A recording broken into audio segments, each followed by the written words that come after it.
Have you ever been in a situation where you have come to the end of your rope and you are completely powerless? A few years ago, all my 3 kids got infected with the dengue virus, all at the same time. And anyone who's had this child stricken with dengue knows how scary it can be. If it is not addressed immediately, dengue can threaten the life of a child.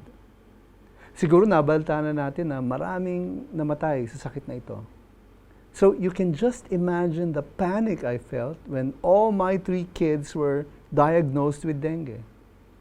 Now, this happened at a time when I wasn't earning very much and my kids were not covered by health insurance. So there I was, nearly cash-strapped and forced by circumstances to bring my 3 kids to the hospital. And I had to cough up not a small amount of money so that my kids could be admitted to the hospital. It felt like my whole world was falling apart.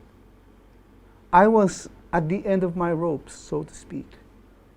My back was against the wall. I had no resources, no immediate solutions at hand. All I could do was cry out to God in desperation. Have you ever been in a similar situation? Have you ever been in such a situation when you felt so weak and powerless? I'm sure you have. And I'm sure you would agree it was not the best place in the world to be.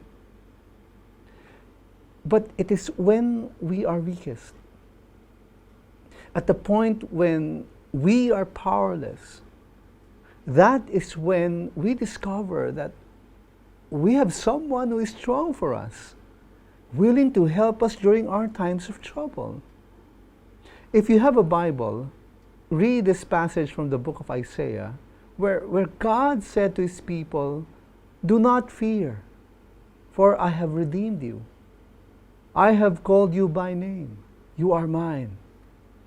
When you pass through the waters, I will be with you.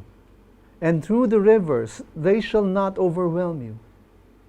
When you walk through fire, you shall not be burned, and the flame shall not consume you.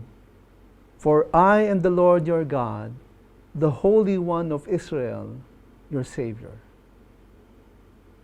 When we've come to the end of our own resources, when we have no strength left, when we have no ability left, nothing left to meet the demands and pressures that we are facing, it is comforting to know that God is there, whose power and grace is sufficient to rescue us and answer our prayers. You can come to Him in faith. Put your trust in Him.